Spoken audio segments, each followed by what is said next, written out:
Hi, and welcome to another edition of Sun Dragon Tips and Tricks. I'm Rebecca. I'm the owner of Sun Dragon Art and Fiber in downtown Brevard, North Carolina, coming to you from my house.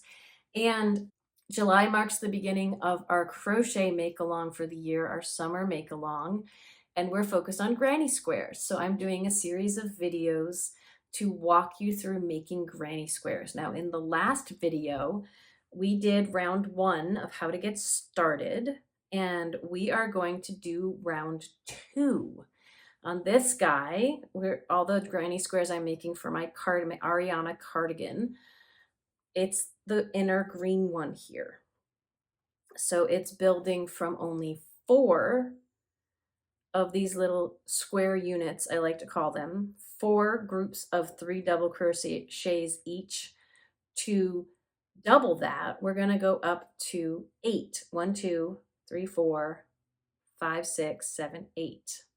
We're basically going to be putting corners in corners. It's going to be our first building of a corner. From here on out, a corner is 2 sets of these 3 double crochets into 1 space. You do that on a corner. So we're going to review some of the tips I gave you in writing last time.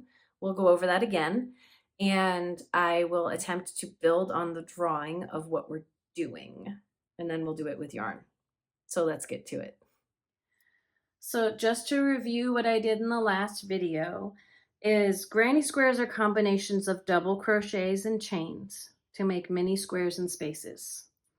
And each mini square or block or unit is 3 double crochets, whether that is using beginning chains and double crochets or just double crochets.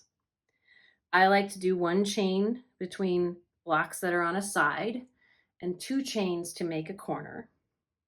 We already did the starting last time, and we started with 4 because we are making a square.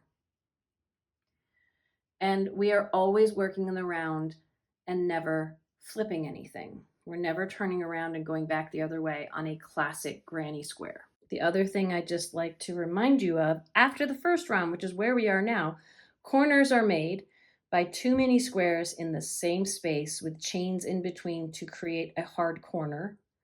And corners will always go in corners. That will become something we pay attention to more on the 3rd row, which will be next week. So let's look at our 2 ways of drawing this for round 2. And remember, we have the filled in blocks stand for, if we're looking just geometrically, filled in blocks are 3 double crochets.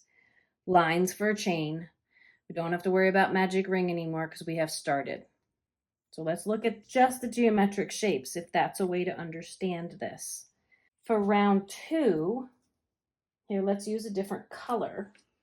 For round 2, we want to start in a corner, and we want to build a block. They're going to go in the spaces. So actually, technically, you won't be able to see those chains anymore, but I'd like to just kind of represent what's happening. We're going to do a block of 3 double crochets, 2 chains, another block. So let me make those chains bigger. Another block into the same space, into that same corner. Now, on the same side, not a corner, I like to do only 1 chain. Then we're going to do a block of 3 double crochets into this next corner space, 2 chains, a block of 3 double crochets. On the same side, before we hit the corner, we're only going to chain 1. We're going to keep doing that all the way around. In the next space, we get 3 double crochets, chain 2, 3 double crochets, chain 1, 3 double crochets, chain 2, 3 double crochets into the same space, chain 1, and then we're going to slip stitch. Now, if you want to see what that looks like with our symbols, if you were doing this as a chart and we're starting a new color, we would go over to the next space. Remember, we're always doing things into spaces and not into the top of stitches. We can go into the top of stitches if we're moving things over. I'm about to show you that with the yarn. But let's say if we just started with new yarn, in this space we would chain 3 for our first double crochet, and we'd do 2 more into this space. We would chain 2, and we would do 3 double crochets into the same space, chain 1, 3 double crochets into the next space, chain 2, 3 double crochets into the same space, chain 1, next corner, 3 double crochets into the next space, chain 2, 3 double crochets into the same space. I know when we do these charts, sometimes it's hard to see where they go. Chain 1. But we also don't want to obstruct the view of the first row. 3 double crochets into this final space, chain 2, 3 double crochets into that same space. I know it might look like it's going into other chains, but remember, on granny squares, we are only working into spaces, holes, and we're filling every single hole until we're done. Every hole from the row before. We got to do a last chain 1 and a slip stitch. So 2 ways to try to visually represent what we're about to do. Now let's do it with yarn. For our second video of this series, we're doing the next row. Row 2 of this granny square is this inner green ring. And it's got 2 building blocks of 3 double crochets on each side, right in here. We're still only building corners. But this is the first time that we will start to build a real corner instead of like what we did in the first video. It's just build our basic sides. We only have 4 little groupings, 4 building blocks made up of 3 double crochets. So there's 2 options you have right now. If you've just finished row 1, there's 2 options. There is, you can move over with this color and continue, or you can stop this color and start with a new one. I'm going to show you very briefly what you do if you'd like to keep going with this color, because you want to start in a corner. And remember, we're going in a circle, so we're moving forward. Now, there's a corner right behind us, but it's far away, and if we try to get back there, it might look funny to squish what we need to squish back here. So we are going to move forward to this space. And the way you do that without breaking your yarn is a series of slip stitches. We're going to slip into this first real double crochet, which is our second stitch of the row below. This is the only time you will use the top of stitches. We're going to slip stitch, and slip into the corner, and I'll show you that. So again, we ended row 1 with a slip stitch combining stuff. So I'm going to go into my second stitch. It's under that top V of the outer edge, and I'm going to pull up a loop and then pull it through the loop on my hook as well. That moves the yarn over 1 stitch. I'm going to do it again, go under that top loop, the top V of the next stitch, yarn over and pull up and go through everything. I've moved over another stitch, and now I'm close enough. I can go right into this corner hole, not through a V or under like a little hole right here, into the big huge space. And again, I'm going to slip stitch. Now I'm ready to start the next row. I'm in the hole, so it feels like I'm there. However, for demonstration purposes and for making my cardigan, I'm going to back that out to where we were at the end of row 1 because I'm going to switch colors. Now, most patterns will say, hey, once you've slip stitched your edge together, just break the yarn and fasten off. The way I like to fasten off if I'm changing colors so things won't slip, I actually will do a slip stitch into the next stitch over. So I'm going into the top of the middle double crochet here, and I'm going to pull through everything. And that is when I'm going to cut or break the yarn. Right now I'm just going to break it, and I continue to pull through. It's just fastened it to the next stitch over, but it really won't show, especially once we sew it in. So the next row on this guy is green, so that's what I'm going to do. And you can really attach your green to any corner. Oop, I flipped him over for a second. To any corner. I'm going to go to the next corner over, the same place we would have been if we had slip stitched over with the same color. And here's how I attach a new color. So I'm going to make sure that the tail is hanging down.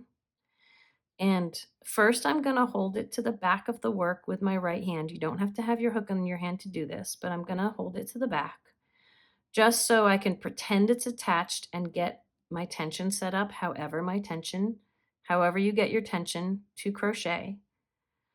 Then I'm going to pinch it to the back with my left hand, kind of over to the side, over to the right side, so I can get my hook into that corner space where we had just moved the purple yarn if we were staying with purple, that big hole in the corner. I'm not going through the top of a stitch or top of a chain. I'm going into the space.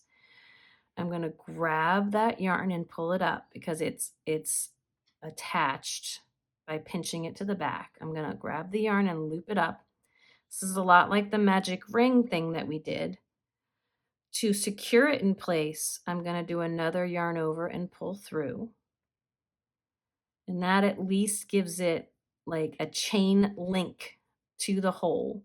Now we can let go of this tail. And if anything, I'm going to cross it over to the left side so that everything I'm about to do into this hole, I'm going to try to do around this tail so it kind of secures it in place. I like to sew them in more later too.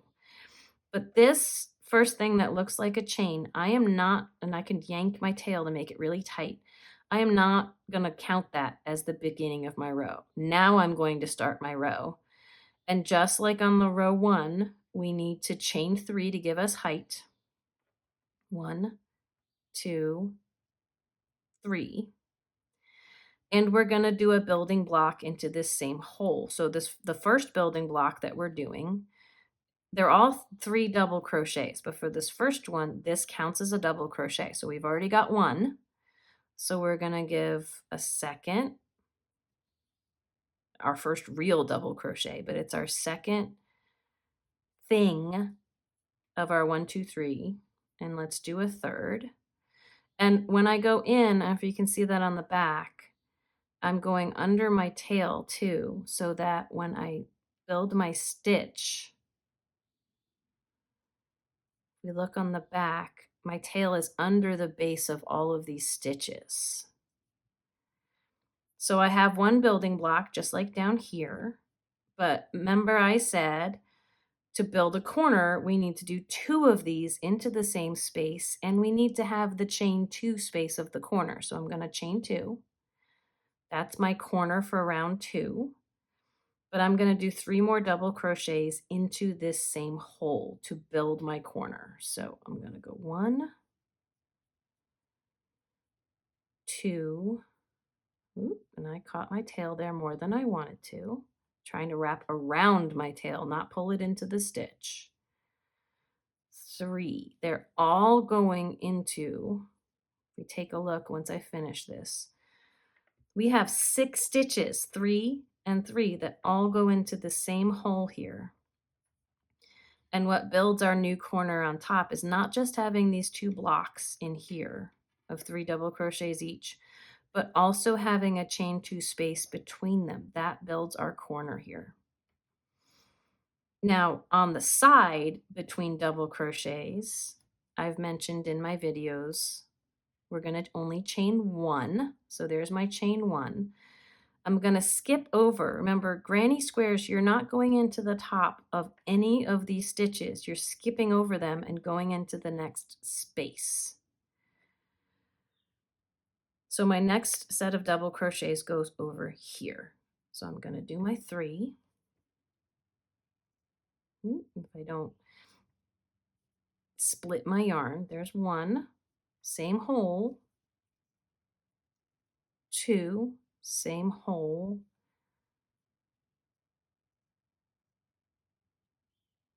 3. I'm going to chain 2 to give me a corner. And then to complete my corner, I'm going to do another set of 3 into the same space. 1,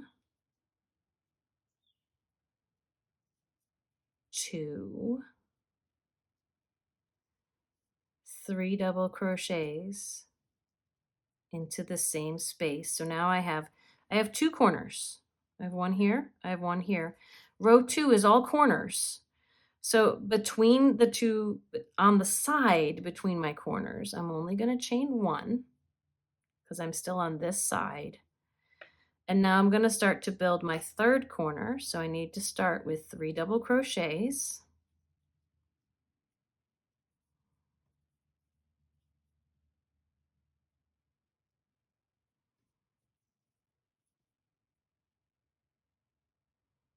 Making sure I duck under everything. That's the first half of my corner.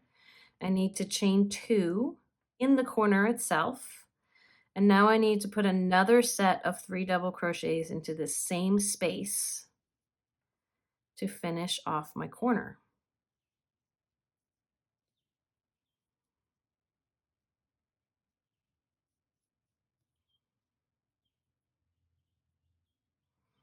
I'm almost done. I have 1 more corner to go. And if you lose track, sometimes this beginning chain 3 wants to float over and it doesn't look like there's a space, but we know we put a space there.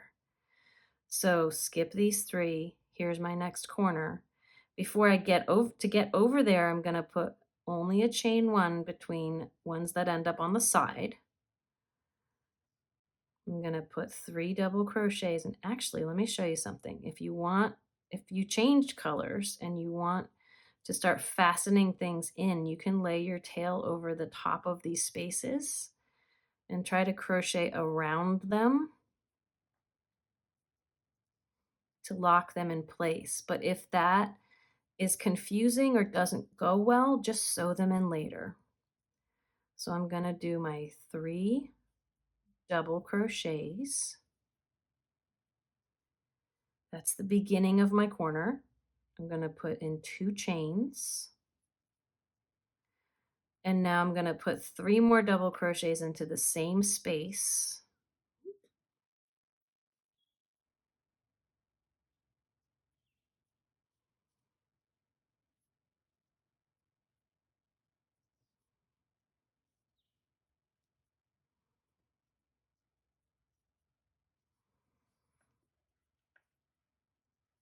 And I've done all my corners. I filled all my spaces. That's going to happen on every row. You're going to put something in every single space. So to finish this row off, I need a chain 1 between the building block units on each side. So I'm going to chain 1. And I'm going to slip stitch to the top of my original chain 3, which, remember, if we have trouble finding, find your middle double crochet here with the hole to the right and move over 1 more stitch to the right to push your hook in, yarn over and pull up a loop back through. And if it doesn't want to go through, you might have to try again if it's big. And then keep going. A slip stitch is where it pulls through everything. And now we have 2 rows on our granny square. So thanks for joining us for round 2 of our little granny squares. Remember, this is going to keep going. The next round 3 may not happen for about a week.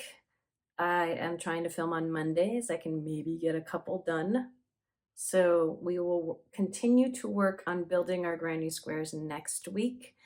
If you haven't already subscribed, please consider subscribing to the channel. We are over 10,000 subscribers, and that is just awesome. Give this video a thumbs up, a comment, or a question. If you're watching this and you haven't learned to crochet yet, I do have a playlist from back at the beginning of the channel for Crochet 101. You can always check that out. If you'd like to monetarily support the work we do, we have memberships here.